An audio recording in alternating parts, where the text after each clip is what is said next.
Well, I have a difficult task to deal with apparently an undefeatable argument. Morality is intrinsically good. Would you agree with it? I think everybody would. Moral enhancement is more morality. It's by definition, right? So moral enhancement is good. Is it possible to go against this way of thinking? Well, there's a list of arguments. I will not dwell on all of which. Time is limited. The first is one I discuss more in my book, that you cannot enhance human beings. You may enhance traits, but somebody that is taller is not a better person than a shorter. Somebody that is faster is not a better person than a disabled paraplegic. From a freedom perspective, the respect for human dignity, there is no purpose against which human exist.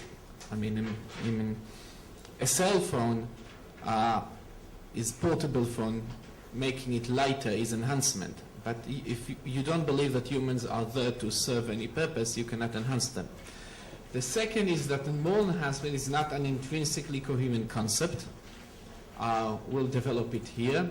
Moral character, behavior, judgment is essentially unpredictable and open to critical singularities. I will explain, but one example would be Jesus turning the tables in the temple, or Moses killing the Egyptians. Sometimes you have extreme acts, critical positions that come from nowhere, existential dimension. There is the danger of complicity that we will discuss, and the danger of the enhancement monster. It's not a frightening monster, it's a very friendly one, you will see. Now, we have a problem, a conceptual problem, I think. Is morality a functioning or product of function? Or look at who is more Jewish. So we'd say, well, Einstein is Jewish, Rabbi of Lubavitch is Jewish, the rabbi maybe is more Jewish because he has the beard and the Jewish appearance, and he observes the tradition. But upon deeper reflection, we realize this is a meaningless question. There's no such a thing as more Jew or less Jew. We hardly know what exactly the definition of being Jewish. Or we would ask, what is more art? What is more beautiful? Or maybe if you make the Mona Lisa look more like David, would you enhance the Mona Lisa, or vice versa? Or you need to make a cross of both of them, and then is the best artwork. So just to, or if I take a person and enhance her aesthetically, that she likes better this work on art relative to modern conceptual art, is it an enhancement or just making a person conform to a certain way of judgment? So just a pre-argumentation, intuitive appeal to certain things do not go by more or by a clear standard that we can add or make people adapt to. So you'd ask you, what about education? I will be brief. Who says that education is a coherent and stable concept? It's open. Not everything that passes off as education is either effective or good, and our topic is not education. But whatever you say in benefit of education may not necessarily apply here. And also, is morality a species-typical trait or functioning that we may enhance, or there are dimensions that come from outside any naturalistic conception of the human being? So I went to the literature. What are the moral traits? Or I just stole it from you, Nicholas. I like subcapacities, certain units, the molecules, the atoms of moral functioning that may be targeted for enhancement or improvement. So if you go to Christopher Bowen, he is an anthropologist, and later Patricia Churchland, who wrote very recent books about what we know in the research about the moral development of the human species and neurogenetics. What do we need to be moral? So there are basic pro-social traits like sympathetic feeling, a primitive sense of right and wrong, sense of rule obedience, and so forth. But when they describe the morality, this is not enough. Let's see this way of description. First, there are opposing basic dispositions like self-care and generosity, altruism and self-care, or tenant befriend versus fight and flight. These dispositions must be moderate. They require cultural cultivation. If they are too strong, like certain patterns of animal behavior, we cannot, adapt to situation. And Churchland said in a stronger way, liberation for fixed action patterns. So we need action patterns, but we also need liberation for fixation on this action pattern. Internal and external reflectivity, situationism will mention it, and higher order level of integration. And I like the way Christopher Bohm called it flexible conscience. It's not just that you need conscience, it must be flexible. So if we enhance conscience, it may be less flexible. And if we enhance the flexibility, we may become less conscientious. I hope you see the conceptual problem when we try to break down our moral traits, because morality by essence entails certain contradictions and instabilities. And then you go to motivation, maybe moral motivation, and I will not go again into the question of situationism, that people tend to adapt to situation, then they have a global personality, and then you would say, well, maybe the best moral enhancement is manipulation of environment and social institutions. I still think it is. This is the example I gave about the ultimate deterrence. If you just decide that every transgressor will be executed in pain, the rate of transgression will go down. So there are ways, not only nudges. If there is less inequality, if there is better health or perception of health, perception of personal security, people behave differently. And we see soon why this is all important. So to start to build up something, the basic moral characters, we can divide them to the less side and the more side. I mean, less is be happy with less. Be a Buddhist monk. On the other side, maybe morality is to do more. Battle cancer, battle oppression. All these operations have significant side effects. If you want to run transplantation medicine, rather than to meditate in a cave and be happy with the situation until you die, it requires high-tech society with all that is associated with it. There is the passivity. Don't be aggressive, don't push, don't leave carbon footprints, and there's the pro-action. Change life for the better, go somewhere. There's the risk-averse, the precautionary principle, or the risk-avid. That's reversing the precautionary principle. How can we not try to do something when we see our bad and horrible experience as society in terms of war, genocide, of malfunctioning, and so forth? So which direction will we enhance? Suppose we can do it. Who is the Buddha? I mean, you have these images of the fasting Buddha in the tradition, and also the fat Buddha. It's not an ideal character in the Buddhist tradition exactly, but it shows that even if we go to ideal types, and the same culture projects different and opposing ideals depending on the message, the situation, you cannot say there is an integrative way of Buddhist ideal that you might enhance towards. And now we go to danger. In light of this situation, you have the danger in the Morns and Halsman discourse, and I call it the blind is designing the telescope, because we are like, this, maybe the Russian farmers trying to improve the cart, not thinking of the car, because where there are so many ways to grow, we don't know what to do. Whether we wish to enhance people that become vegetarian, they would have aversion, sorry for the spelling mistake, to meat. Or maybe we need to design animals so they don't suffer from factory farming. I mean, if you know the Hitchhiker's Guide to the Galaxy has this idea. Should we reduce the disposition to dominate or increase the joy in serving and caring? As long as there's no clear answer to these questions, there is the risk of complicity, that we will push society with a license of enhancement where it's easier to push. So we will find the people accepting enjoying service. We might push them to service. And we have this discourse already going on, for example, in care ethics. Should we increase, the feminine side on bioethics and put much emphasis on care? Or maybe this is just, you know, pushing women to serve others, and this is false consciousness operating, non-genuine caring. And there's no answer to this right now, and I don't know whether we have, suppose we have a license to enhance, and the toolbox in which we can effect all these changes safely and with no side effects, which way we go? Make people gut resistant to contaminated water, or improve quality of potable water? What shall we do with third world people? Maybe just get them more immune to contamination. Globalize constancy, I mean that we have a stable character, or alter the situation, change society. Which way should we go? Diogenes is our ideal. He's so much happy with little, but he helps nobody.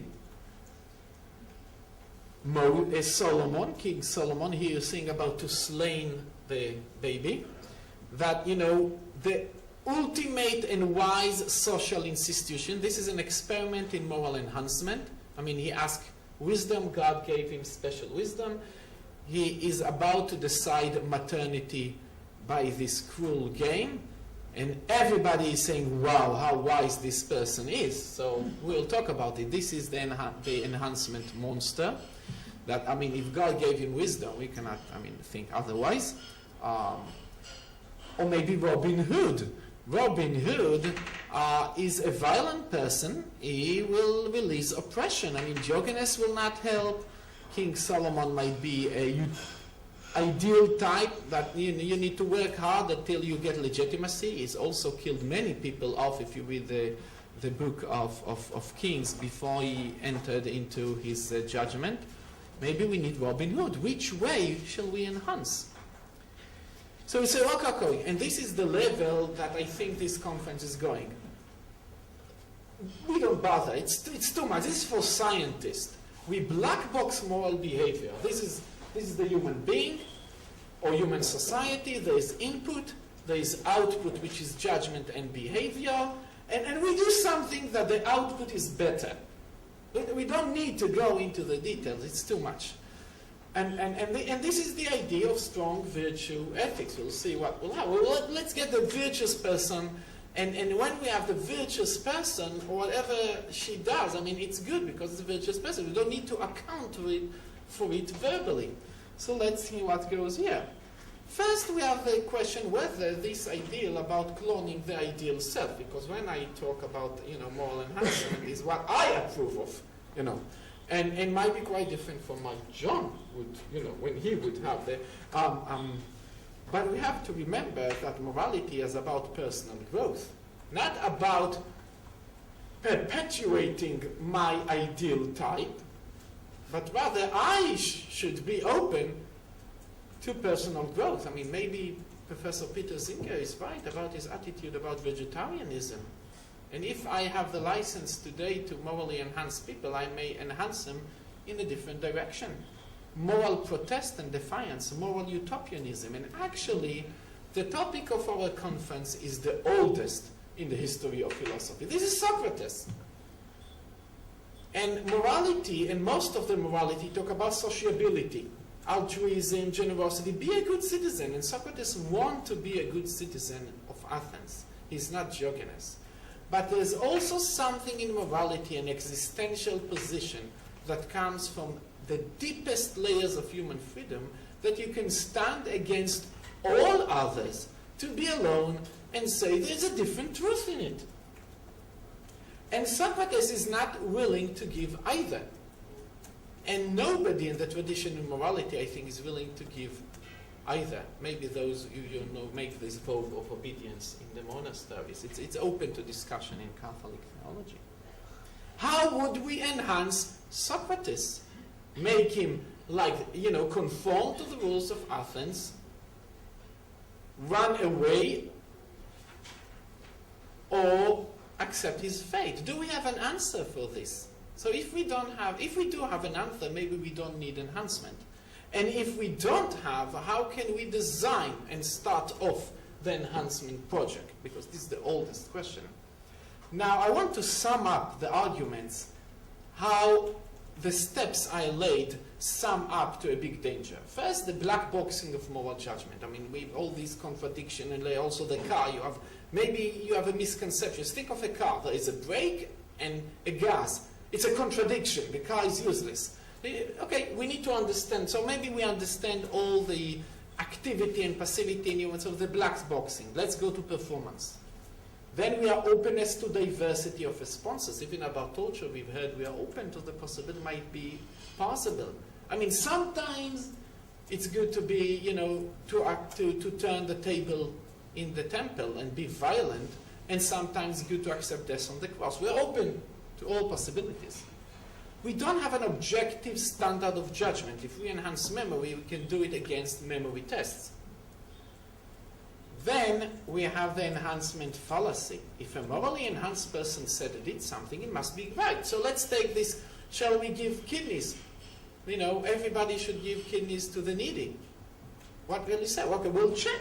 If the morally enhanced person does it, well, that's the new standard.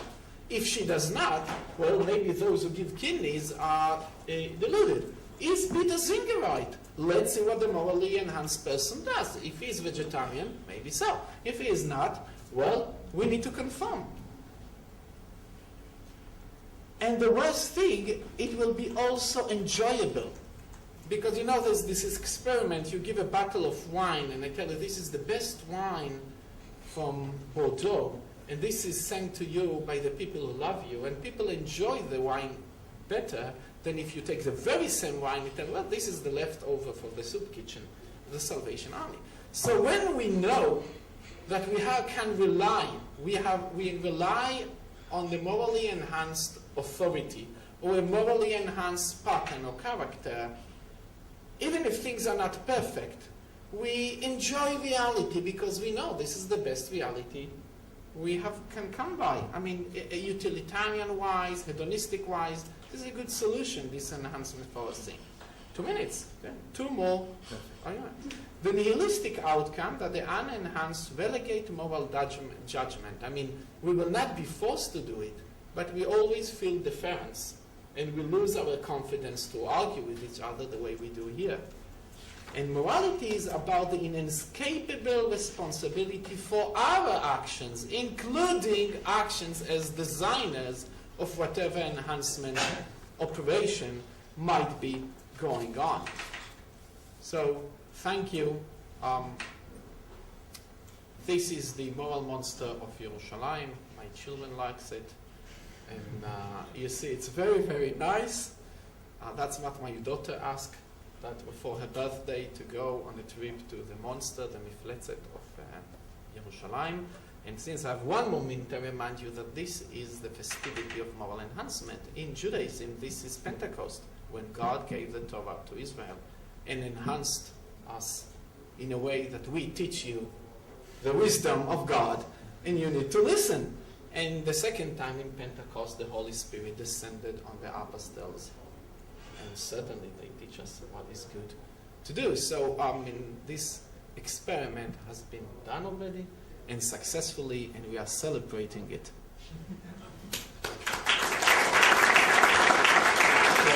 I didn't know I was listening to the wisdom of God, but it did nonetheless sound like some wisdom. Questions? Owen, first. So, I guess some of your argument relies on a notion of moral uncertainty, lack of an objective standard. You can't really, there's a black box in our moral psychology and that sort of thing. And that does seem to be a problem, figuring out exactly how to morally enhance people if you don't have an objective standard to determine what's good and what's bad. But this is a problem. This isn't a unique problem to moral enhancement. This is a problem for all policy. Disagreement in society, it's really unclear, what the good is, what each individual's good is, how to ensure that they act in appropriate ways to each other, for themselves, etc. And I guess I just worry that maybe some of these implications are a bit too radical. Maybe you're okay with this, but implying that a lot of regular policies we have concerning human behavior is going to be problematic for the same reasons. Yeah. Thanks. Jay? Well, to follow up on that, I mean, just because some professors think that the only measure of success of higher education is how many people get incorrect about that. Doesn't mean that we don't have some way to figure out of all the different pluralistic outcomes higher education could have. What are some good outcomes and what are some bad outcomes? I'm not sure if I It understand. might be the risk that for some people that might be the outcome, that they make this inference, and then we will have the philosophical problem whether they are right or wrong. Because suppose we enhance and we think that we have reached an enhanced person, how do we deal with the contentions of this person if they are very different, like Socrates? You know, so think about the Athens enhancing a person, and this person is Socrates. Should they defer to his teaching? Well, it assumes we have the independent criteria for deciding what is moral enhancement. That What are they? The previous question needs to be decided in advance. That is the risk of the blind designing the stethoscope, because the Athens would not see, or many people would not see, you know, the abolition of slavery, for example. Who would design it? The blind designing the stethoscope? I think you meant Yeah. the telescope. The Telescope. telescope, sorry, the telescope, not the stethoscope, the telescope, sorry, the It's telescope. the deaf that need to You design the see, stethoscope. it's a Freudian, I'm thinking of one, the telescope, I mean, Right. Oh, yes. Nick, and then we will close and give you a chance to respond. Nick. Hey, so yeah, I was interested in some of your kind of enhancement dilemmas, I guess cases in which it seems that we can go one direction or the other. And I guess one of the first examples you had on your list, you have one option, you could make people vegetarian, or you could modify animals so that they enjoy getting eaten. And I guess those seem to be two opposite directions. But and it's kind of a practical dilemma, which is the best way to go. But I guess right now we have lots of people eating meat and lots of animals that don't really get a lot of fun out of being eaten. So it seems that we're in a bad place right now. Now, which way should we go? And then I guess going one of those ways, either of those ways, maybe seems better than what we have now. Isn't that, I guess that's kind of an empirical question. Right, thank you. Michael. well, certainly many social practices and habits like the penal system and educational, I mean, my criticism aims this as well, and there's, I mean, the moral enhancement talk appeared on a certain background. I mean, Bentham's panopticon is in this tradition. And the pluralism is not the issue. The issue is, how do we decide, how do we make choices for ourselves or for society? And this is the level we are aiming. So maybe you promote memory, you wish to make yourself a little more altruistic. I don't say that experimenting of this kind, making this kind of experiments is inherently bad and should be tabooed. I didn't say it. But we need some humility. First, the title of moral enhancement, I would, put it aside a little. We try. I mean, marriage, you could take it as an experiment in becoming a little more altruistic. You want to live with someone that you give a lot to, maybe sometimes altruistically. You try it out to see if it works. You don't do it with every other person, but many people seek this for all sorts of reasons.